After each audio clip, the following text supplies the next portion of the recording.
안녕하세요. 저는 40대에 혼자 사는 이혼남입니다. 제가 혼자 살게 된 지도 벌써 몇 년 되었네요. 예전에는 이혼하면 인생 큰일 나는 줄 알았는데 지금 이렇게 혼자 잘 살고 있는 것을 보면 이혼도 별것 아닌지 모르겠습니다. 비록 결혼 생활은 몇 년 되지 않았지만 그래도 결혼 한번 해본 걸 후회하지는 않습니다. 그 일로 배운 것도 많거든요. 저도 한번 겪어봤으니 이제 두 번 실수는 안 하겠죠. 저는 결혼정보회사 소개로 그 여자를 만났습니다. 주위에서 다들 소개팅보다도 낫다고 추천하길래 비싼 돈 들여서 가입을 했죠. 그런데 여러 여성분들을 만나봐도 딱 이 사람이다 싶은 느낌이 없더군요. 선자리에서 운명적인 만남을 기대한 것은 아니었지만 그래도 평생 같이 할 사람인데 어느 정도 느낌은 통해야 맞지 않나 싶었습니다. 그러다가 그 여자를 만나게 되었죠. 아주 예쁘지는 않지만 수수하고 깨끗한 피부에 생김새만큼이나 수수하고 정갈한 차림의 여자였습니다. 보통 명품 가방이나 구두 하나씩은 두르고 나오는 보통 여자들과는 달리 그 여자는 명품은 아니지만 오랫동안 깨끗이 관리해온 듯한 소박한 가방을 메고 꼭 면접 보는 20대 사회 초년생 같은 모습이었습니다. 멋부리지 않은 그 모습에 저는 오히려 매력을 느꼈던 것 같네요. 처음 마주한 그녀와 참 오랜 시간 이야기를 나눴네요. 부모님을 일찍 여의고 오랫동안 제 짝을 찾아 헤매다 결국 결혼정보회사까지 가입을 했다더군요. 저 역시 연애를 통해서도 결혼할 사람을 만나지 못한 탓에 처지가 비슷하다 싶었습니다. 저보다 3살 어린 그녀는 의외로 저와 말이 참 잘 통했습니다. 남자들이 좋아하는 취미들도 꿰뚫고 있고 이 정도 여자라면 인기가 많았을 것 같은데 왜 여태 혼자였는지 신기할 정도였죠. 그렇게 저는 처음으로 말이 통하는 그녀와 인연을 시작하게 되었습니다. 제가 드디어 진지한 만남을 시작하게 되었다 말씀드리니 부모님께서 참 좋아하셨어요. 요즘 나이 30 중반이 노총각은 아니지만 옛날 분들이신 부모님들 입장에는 늦어도 한참 늦었다 싶으셨던 모양입니다. 사실 제가 결혼정보회사에 가입까지 하게 된 것도 그런 부모님들의 걱정 때문이었습니다. 위로 형들은 이미 한참 전에 결혼해서 아이들까지 낳아 기르는데 막내 아들은 여태 혼자라니 제가 하루라도 빨리 장가가서 손주 안기길 바라시던 분들이셨거든요. 누가 되어도 좋으니 제발 집에 여자 좀 데려오라고 성하셨습니다. 정훈이 너는 어디 모자란 것도 아니고 멀쩡히 회사도 잘 다니고 집도 있는데 왜 결혼할 여자가 없을까? 너 설마 우리한테 뭐 감추는 게 있는 건 아니지? 그치? 원래도 제가 연애를 그렇게 많이 하지 않았었고 연애를 하더라도 집에 시시콜콜 얘기하던 성격이 아니라 부모님은 결혼 정년기가 지나도록 소식이 없는 제게 혹시 다른 고민이 있는 건 아닐까 그런 생각까지 하셨더라고요. 그래서 저도 어쩔 수 없이 결혼을 서두르게 되었네요. 옛날에는 나이 먹으면 다들 하는 게 결혼인 줄 알았는데 제가 그 나이가 되어보니 결혼이라는 게 그렇게 말처럼 쉬운 일이 아니더라고요. 이제 나도 슬슬 준비해야겠다 싶었을 때는 이미 주변 사람들은 모두 결혼한 뒤였습니다. 30 중반 넘어보니 소개팅하기도 어려운 일이었어요. 주변에 소개 좀 시켜달라 조르기라도 하면 모두 저를 여태 하자 있어서 결혼도 못한 모질이 취급을 하더군요. 요즘 30대는 아직 젊은 줄 알았는데 꼭 그런 것도 아닌 모양입니다. 그래도 다행인지 제가 마지막 기회라고 생각했던 그 결혼정보회사에서 그녀를 만났네요. 이게 내가 결혼할 마지막 기회다 싶어서 그랬는지 저는 뭐든 잘하고 싶더라고요. 그녀의 호감을 얻으려고 참 많이도 애썼습니다. 매일 꽃 선물에 안부 전화에 20대 첫 연애 때도 그렇게는 안 해봤던 것 같습니다. 그래도 오랜만에 연애 감정에 저도 몹시 설레더라고요. 이렇게 결혼까지 하면 참 좋겠다 싶을 만큼 말입니다. 그렇게 그녀와 저는 꾸준한 만남을 이어갔습니다. 아무래도 둘 다 나이가 적지는 않아서 그랬던지 만난 지 얼마 안 돼서 결혼 얘기가 나왔네요. 정훈 씨, 우리가 아무래도 남들보다는 늦은 편이잖아요. 아무래도 결혼은 더 미루면 안 되겠죠? 저는 올해 안에 했으면 좋겠는데. 저는 미니 씨 좋으면 언제든 좋죠. 저희 부모님들이야 하루라도 빨리 막내 아들 치워버리고 싶으셔서 안달이시거든요. 이미 미니 씨 한번 집으로 데려오라고 난리세요. 그런 얘기를 왜 이제 해요? 저도 정훈 씨 부모님께 얼른 인사드리고 하루빨리 결혼 허락 받고 싶어요. 아직 반년도 채 만나지 않았을 때라 저는 좀 조심스러웠습니다. 아무리 나이가 있고 결혼 정보회사 통해서 만났다지만 그래도 1년은 만나봐야 서로 알지 않을까 생각했거든요. 저보다는 미니 씨를 위해서 천천히 진행하려고 했죠. 그런데 미니 씨도 저처럼 결혼 생각이 부쩍 들었던 모양인지 하루빨리 저희 부모님께 인사드리고 결혼을 진행하고 싶다고 하더군요. 저희 부모님이야 제가 누굴 데려와도 별다른 말씀 없이 환영하실 분들이라 반대를 하시거나 그럴 걱정은 없었습니다. 역시나 부모님은 수수하고 얌전한 미니 씨를 참 마음에 들어 하셨습니다. 아유, 어쩜 이렇게 고와요? 아니, 이렇게 참하고 괜찮은 아가씨가 왜 여태 혼자였을까? 우리 정훈이랑 너무 잘 어울리네. 우리는 막내 며느리한테 뭐 하나 바라는 거 없어요? 제사 같은 것도 없고 우리 노후 준비도 다 되어 있으니까 아무 걱정 말고 결혼해서는 그저 두 사람 예쁘게 아이 낳고 가정 꾸려서 잘 살면 그만이에요. 감사해요, 어머님, 아버님. 저 정훈 씨랑 행복하게 잘 살게요.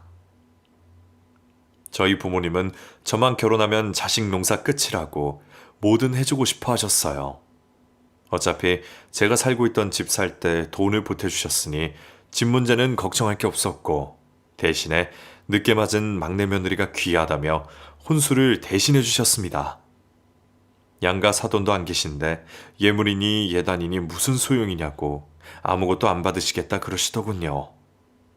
딱히 고마워하라고 하신 일은 아니었지만 그래도 너무 좋은 시댁을 만난 것 같다고 와이프가 참 고마워했죠. 부모님은 제가 장가간 게 그렇게 좋으셨는지 드디어 평생 수건 끝내셨다고 제가 결혼하는 날에는 기뻐서 춤까지 추시더군요. 저 역시도 포기하던 결혼하고 나니 기분은 좋았습니다. 무엇보다 참 좋은 여자를 만난 것 같아서 앞으로 인생에 기대감이 생기더라고요. 한 번도 생각해 본 적 없었던 아이 생각도 들고 앞으로 좋은 아빠, 좋은 남편이 되어서 행복하게 살고 싶다고 생각했습니다. 결혼을 하고서 와이프는 제게 경제권을 모두 넘겨달라 말했습니다.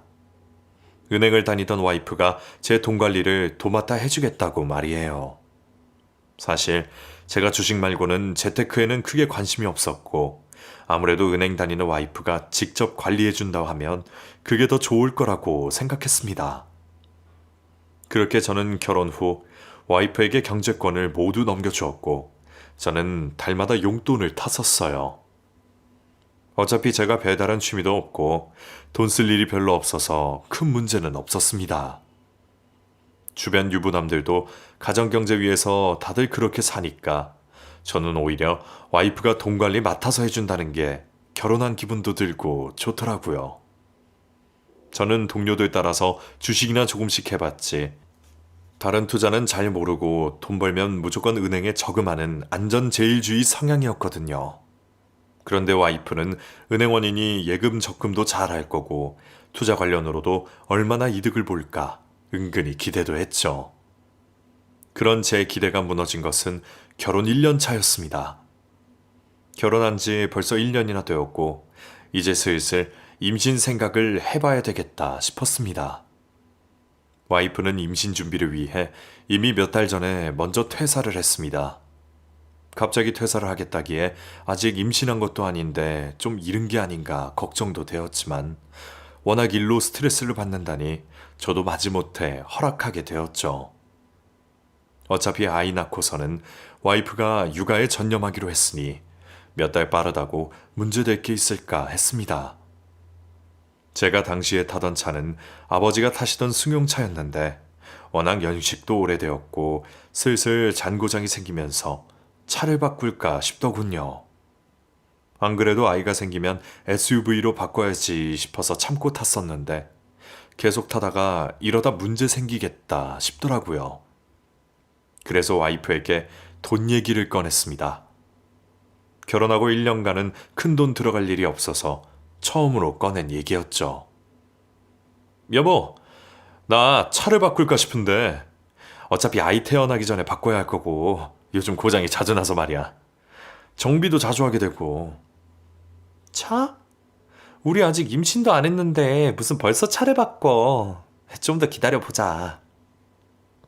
지금 가격이 괜찮아서 이참에 바꿀까 싶은데. 왜? 당신은 싫어? 그런데 웬일인지 와이프가 차 바꾸자는 얘기를 꺼려 하더군요. 결혼하고 처음으로 큰 돈을 쓰는 게 망설여지나 싶었습니다. 그래도 그동안 모아둔 돈이 꽤 될 텐데 그거면 외제차도 아니고 그 정도는 어렵지 않을 거라 생각했죠. 와이프가 저번 분기에 좋은 투자처를 구했다고 수익률이 좋다고 자랑을 했었거든요.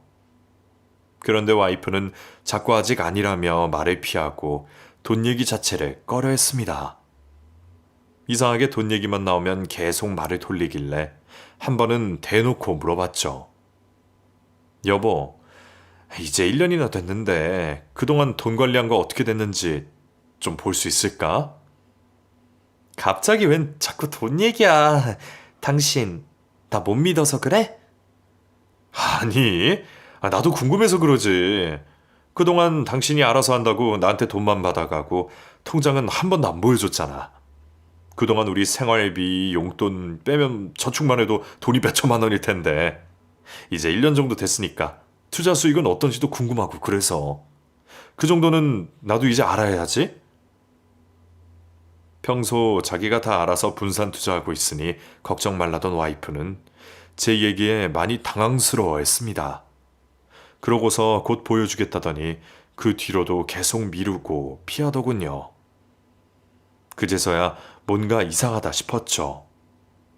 싸우기 싫었지만 무턱대고 피하기만 하는 와이프가 이상해서 결국 큰 소리를 내고 말았네요.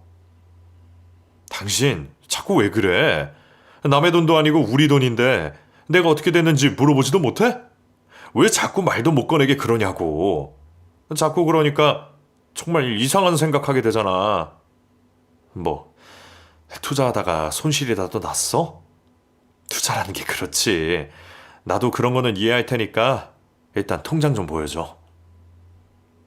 결국 와이프는 그제서야 실토를 했습니다. 당신 진짜지? 나 뭐라 안 할 거지?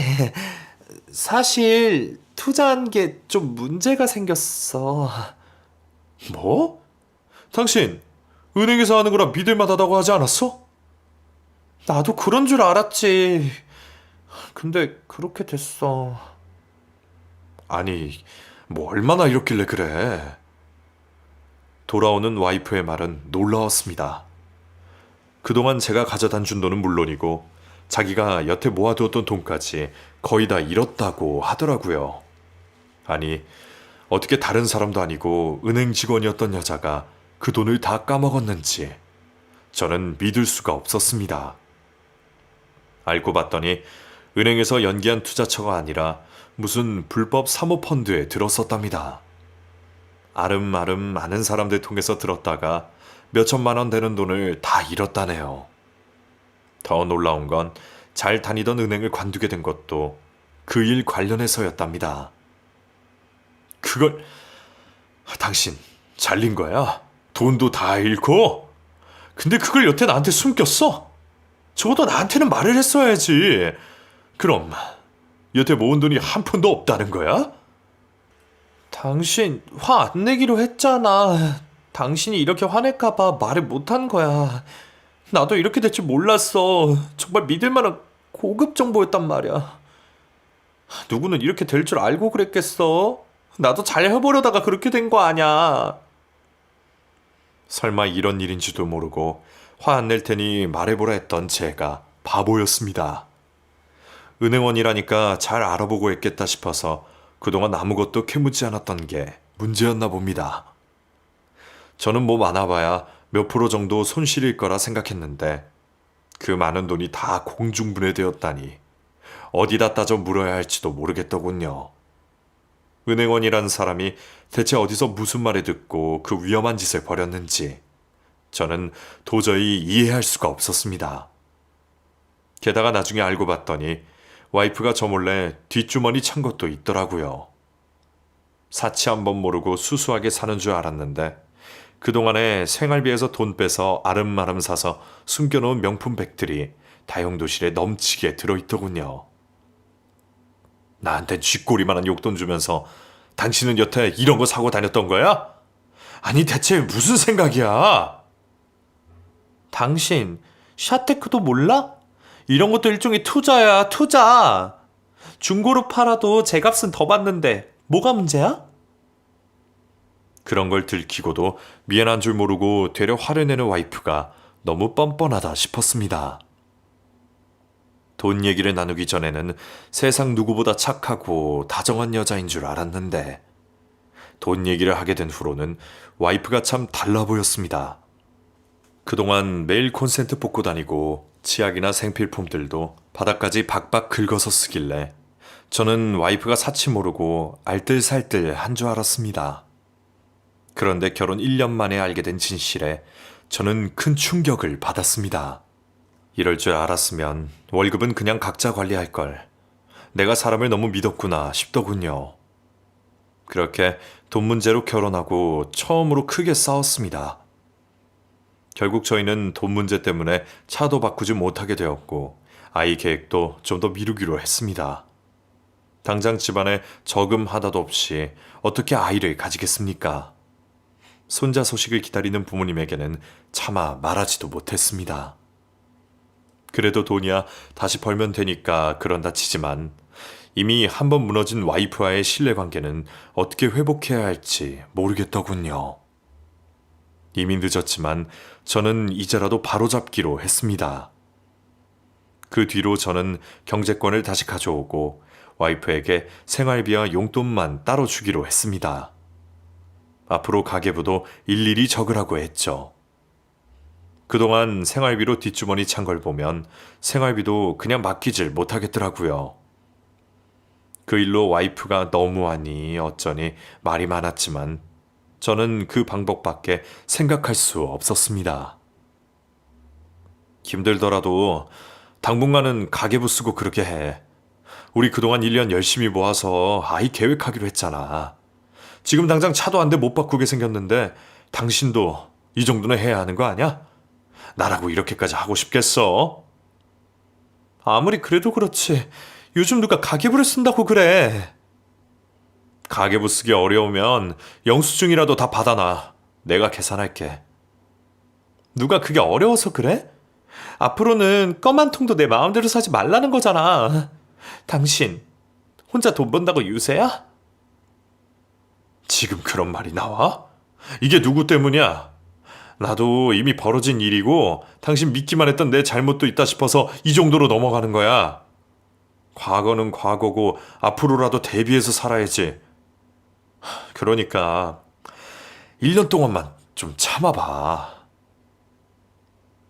처음에는 그래도 자기 잘못이라 말을 못하겠는지 불만스럽더라도 참고 시키는 대로 하는 듯 했습니다. 그런데 겨우 2달 만에 불평불만이 쏟아져 나오더군요. 여보, 나 대체 언제까지 이래야 해? 당신한테 매번 감시받는 기분이라 뭐 하나 마음대로 살 수가 없어. 내가 언제 당신 돈 쓰지 말래? 그냥 어디다 쓰는지만 알려달라는 거잖아.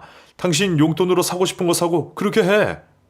나는 1년 동안 당신 믿고 돈 맡겼는데 당신은 생활비도 넉넉하게 가져가면서 뭐가 그렇게 불만이야? 내가 그렇다고 당신이 어디에 돈 썼는지 알려달라고 했어? 주는 돈에서 당신 알아서 했잖아. 돈을 더 주면 뭐하냐고. 어디다 썼는지 다 알려줘야 하면 내가 어떻게 내 마음대로 돈을 써. 그러게, 왜 숨기고 혼자 마음대로 그렇게 했어?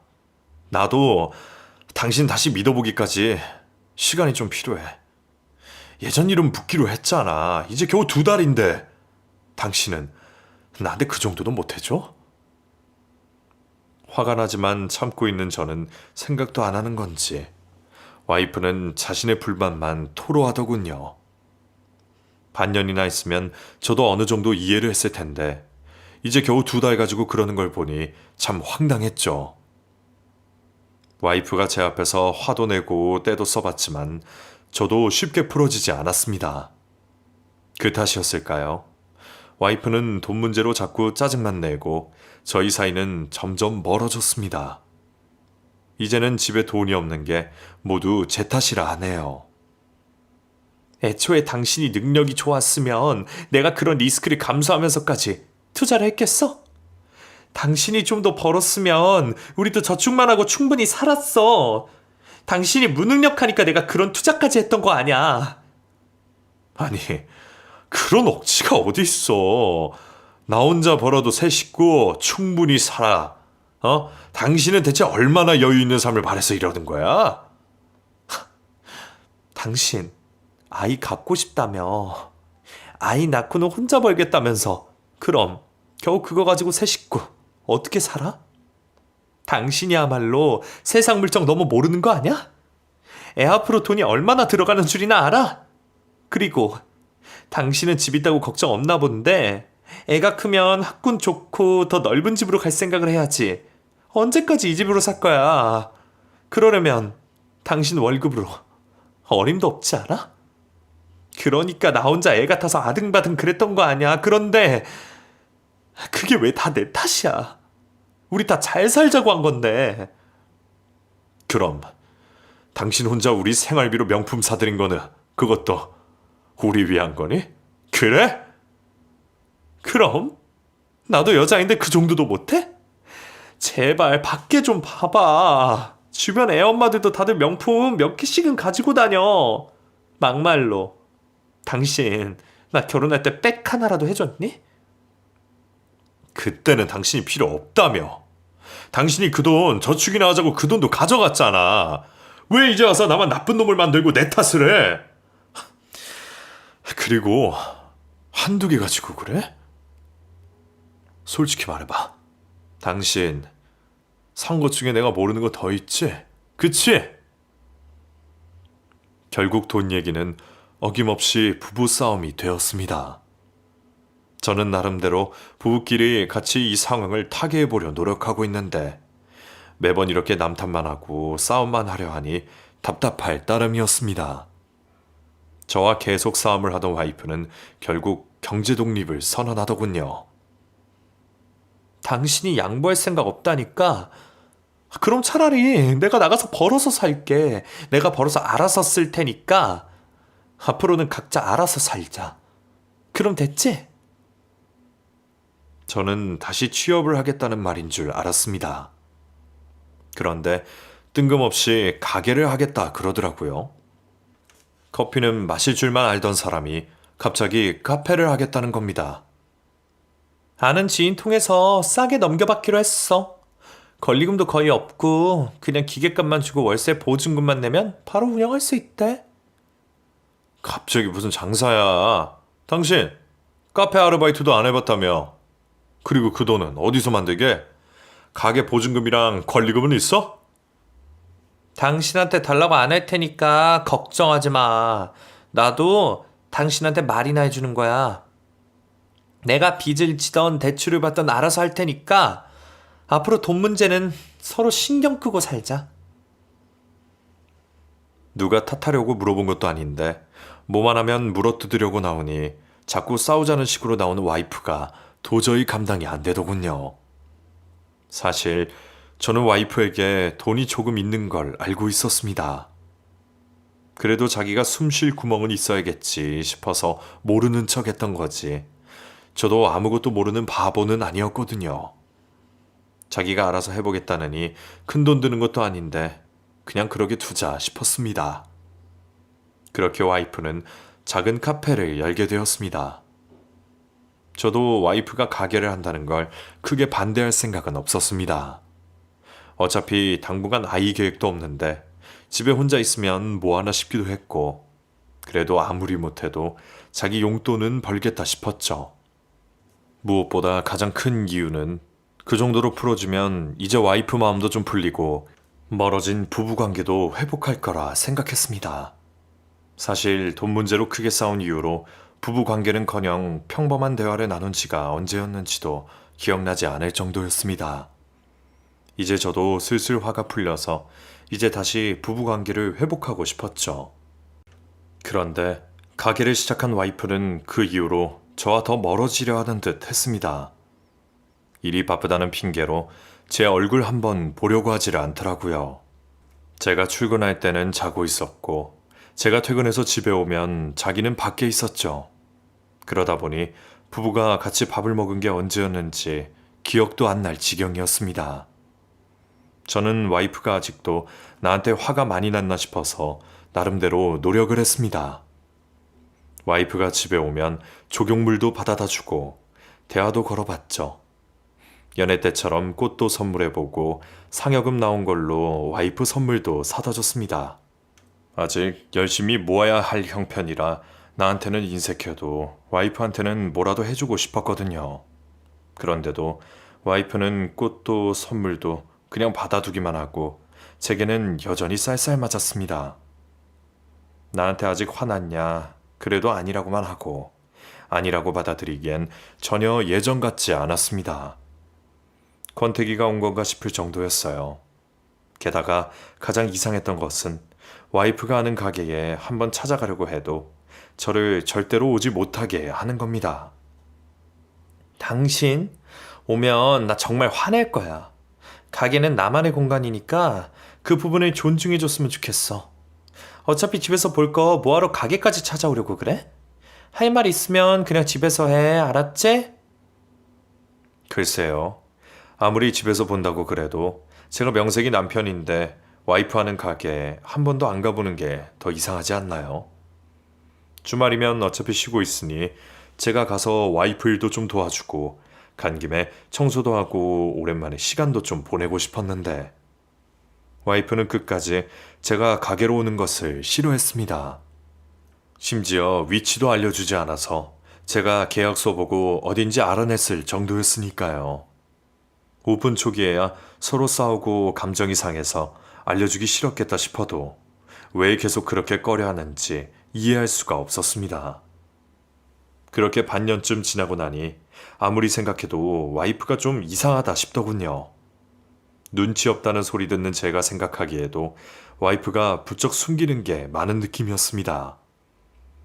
핸드폰을 잘 하다가도 제가 곁에 오면 화들짝 놀란다거나 가게 마감 시간보다 한참 늦게 돼서야 들어오는 것도 와이프가 말한 대로 일이 있었나 보다 생각했는데 그게 너무 자주 반복이 되다 보니 뭔가 이상하다 싶은 겁니다. 게다가 가장 걸렸던 건 그때까지도 제가 와이프 가게에 한 번도 가본 적이 없다는 거였죠. 주변에 말해봐도 그건 좀 이상하다 하더라고요. 한두 달이야 그러려니 하더라도 남편이 가겠다는데 굳이 말리는 이유가 뭐겠냐 하더군요. 그제서야 별별 의심이 다 들었습니다. 다른 생각은 참아 못하고 혹시 저번처럼 또 돈 문제가 생겼나 걱정이 되더라고요. 요즘 카페가 그렇게 많은데 잘 되는 곳도 많지만 망하는 곳도 얼마나 많겠습니까? 저희 와이프라고 망하지 말라는 법이 있을까요? 아마 그랬어도 자기가 호기롭게 했던 말 때문에 저에게 말 못하고 또 숨기고 있지 않을까 갑자기 무섭더라고요. 캐물어봤자 말 안 하게 뻔하고 또 싸움이나 생기지 싶어서 저는 혼자 몰래 와이프 뒤를 밟았습니다. 정말 가게로 출근하기나 하는 건지 쫓아가 보기로 했죠. 저는 친구를 만나러 가겠다고 와이프보다 먼저 나와서 집 근처에 숨어 있었습니다. 그리고 뒤늦게 나오는 와이프 뒤를 쫓았죠. 혹시나 했는데 다행히도 와이프가 가게로 가더라고요. 문을 열고 가게 오픈 준비를 하는 와이프를 보자 그제서야 마음이 놓였습니다. 걱정하던 일은 아니라서 다행이었죠. 그런데 뒤이어 저는 놀랄만한 광경을 목격하고 말았습니다. 손님 한 명이 길가에 차를 대고 가게로 들어가더군요. 그런데 그 남자 손님이 아주 자연스럽게 카운터 안으로 들어가는 게 아니겠습니까? 그때까지도 저는 직원일 거라 생각했습니다. 가게 얘기야 저한테 일절 안 하는 사람이니 아르바이트를 뽑았는지 직원을 뽑았는지 저는 전혀 아는 게 없었죠. 그런데 카운터로 들어간 그 남자가 대뜸 제 와이프와 끌어안더군요. 순간 내가 헛것을 봤나 했습니다. 숨어서 지켜보는 걸 들킬까봐 가까이 다가가지도 못하고 두 사람이 붙어 있는 걸 멀리서 보고만 있었습니다. 백주 대낮에 둘이 끌어안고 있는 것만 봐도 무슨 사이인지 충분히 짐작할 수 있었습니다. 그제서야 와이프가 나 몰래 바람을 피고 있었다는 것을 알게 되었네요. 그동안 돈 문제만 가지고 걱정했던 제가 한순간에 바보가 된 기분이었습니다. 그래도 돈이 문제지 사람이 무슨 잘못인가 생각했었습니다. 지금 생각해보니 돈이 문제가 아니라 사람이 문제였네요. 대체 와이프가 만나는 사람이 누군지 뭐 하는 사람인지 알고 싶었습니다. 그래서 아까 그 남자가 타고 왔던 차를 살펴봤죠. 혹시 번호라도 알아내려고 말이에요. 역시 차 앞에 번호가 적혀 있더라고요. 왠지 눈에 익은 그 번호를 인터넷에 검색해보니 웬 상가 임대 글이 뜨더라고요. 집주인 번호라고 말입니다. 그제야 알았습니다. 제 와이프의 내연남이 와이프의 가게가 있는 그 상가 건물주였네요. 비참하다는 표현이 맞을지 모르겠습니다. 내내 제가 능력이 없다고 불평하던 와이프가 돈 많은 건물주와 바람이 난 게 결국 내 탓인가 싶더라고요. 그러면서 그놈도 이해가 가질 않더군요. 뭐 몇 살인지 가정은 있는지는 모르겠지만 그런 사람이 뭐가 아쉬워서 남의 와이프를 몰래 만나고 다닐까 말입니다.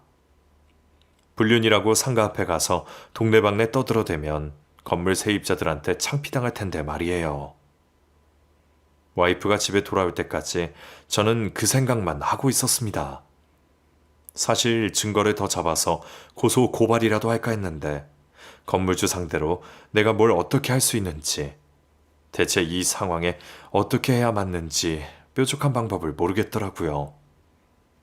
와이프가 집으로 들어오고 저는 욱하는 마음에 따져 물었습니다. 당신, 아까 그 남자 뭐야? 둘이 언제부터 만난 거야? 무슨 소리 하는 거야? 또 시침이 뗄 생각하지 마. 나 아침에 당신 가게에 쫓아갔어. 둘이 대낮부터 끌어안고 스킨십하고 난리가 났던데 당신 이제는 내 미행까지 하는 거야? 정말 기가 막힌다. 당신이 나한테 어떻게 그럴 수 있어? 우리 부부 아니야? 요즘 아무리 관계가 소원해졌다고는 해도 우리 아직 부부야. 그것도 겨우 결혼 2년도 안 된. 안 된 건 또 어디 있어. 나는 처음부터 이럴 줄 알고 그랬겠어? 솔직히 나 당신이랑 결혼한 거 후회돼. 그때는 이러다 결혼 못하겠다 싶어서 아무나 골라 잡아서 결혼한 건데 그때는 내 선택지에서 당신이 최선인 줄 알았는데 아니더라고. 당신이 이렇게 쫌생이 같은 줄도 몰랐고 그놈의 돈돈 할 때마다 막 짜증이 나. 당신 이 정도였어? 겨우 돈 때문에 나랑 헤어지자 이거야? 이럴 거면 나랑 결혼을 하지 말지 그랬어. 그래, 나도 그거 후회한다니까? 결혼이 뭐 대수라고? 대충 조건 맞춰서 하는 거지? 그럼 그놈은 건물주라서 나보다 더 조건이 좋다 이거야? 뭐? 당신 그건 또 어떻게 알았어? 당신 그제 사람 뒷조사까지 했어? 진짜 대단하다 정말. 나도 당신이 이런 사람인지 몰랐네. 그럼 당신 같으면 와이프가 바람난 거 보고도 그냥 가만히 앉아 있겠어? 뒷조사라고 할 것도 없었어. 그 사람 번호 검색만 해도 상가 주소가 나오던데 참 대단하다. 둘이 얼마나 사랑하길래 잃을 것도 많은 놈이 유부녀랑 바람을 펴? 그놈 상가 앞에 가서 동네방네 떠들고 다니면 다른 사람이 어떻게 생각할지 한번 보자. 설마 그놈도 유부남은 아니겠지? 뭐라고? 당신 진짜 끝까지 가보자 이거야? 결국 이혼할 건데 그렇게까지 할 이유가 뭐야? 어차피 당신 그 사람한테 안 돼. 당신 그런 소란 피우면 그 사람이 당신 고소할지도 몰라. 죄가 있다고 해도 그런 짓 하면 모욕죄로 고소당하는 거 알지? 그 사람한테 줄 돈은 있어?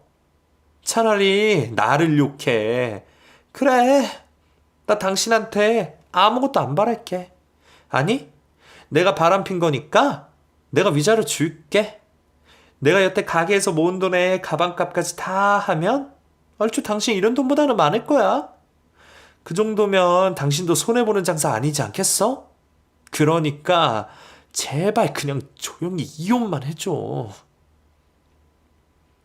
외도를 추궁하는 제게 와이프는 뻔뻔하게도 이혼을 요구했습니다. 그놈을 얼마나 사랑하는 건지 소란 피우지 말고 위자료나 받고 헤어져 달라네요. 그 말을 듣는데 비참하게도 그게 차라리 낫겠다 싶더라고요. 어차피 헤어질 마당에 뭐라도 건지는 게 낫지. 소란 버려서 정말 고소라도 당하면 어쩌나 겁도 났습니다. 돈이 뭐라고 사람이 이렇게 비참해지네요. 건물주라는 그놈 정말 치가 떨렸습니다. 진짜 배째라고 난리를 치기에는 저한테 돌아오는 게 없었습니다. 기분이야 잠깐 풀릴지는 몰라도 와이프 바람난 건 무슨 자랑이라고 그런 생각도 들더군요. 결국 저는 와이프와 합의 이혼을 진행하기로 했습니다. 이혼을 결정하면 바로 따로 살게 될 줄 알았는데 당장 갈 곳이 없다고 이혼 정리될 때까지 한 집에서 각방 쓰고 지내기로 했습니다. 저는 그 길로 변호사를 알아보고 이혼 준비에 들어갔습니다. 와이프도 정리할 것 많다며 바쁘더군요.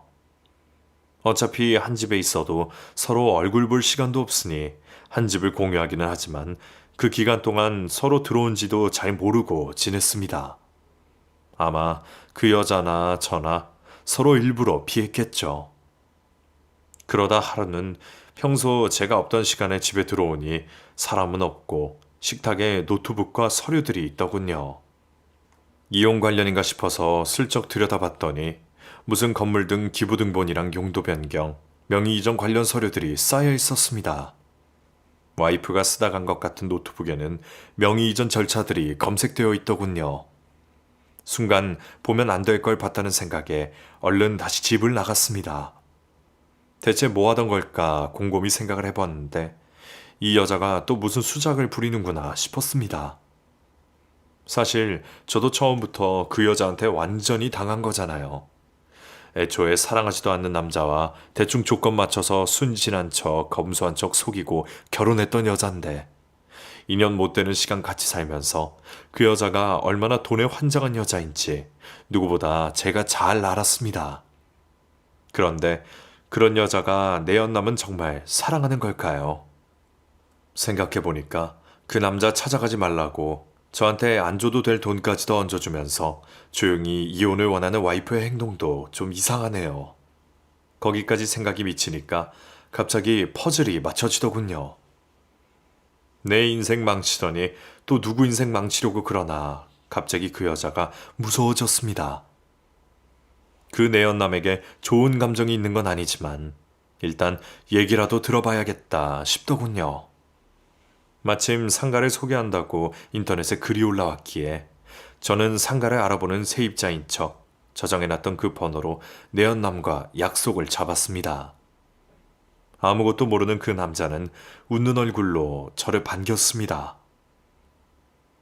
저 사실은 상가 때문에 온 게 아닙니다. 이민이라는 여자 아시죠? 나 임리 남편입니다. 당신이랑 내 와이프랑 만나고 있는 거 다 알고 왔어요. 마음 같아서는 상가 앞에서 동네방네 소리를 치고 싶은데 그 전에 당신 말이나 한번 들어보려고 찾아왔어요. 예? 저기 지금 무슨 말씀을 하십니까? 아니 헤어진 사이에 그게 무슨 소리예요?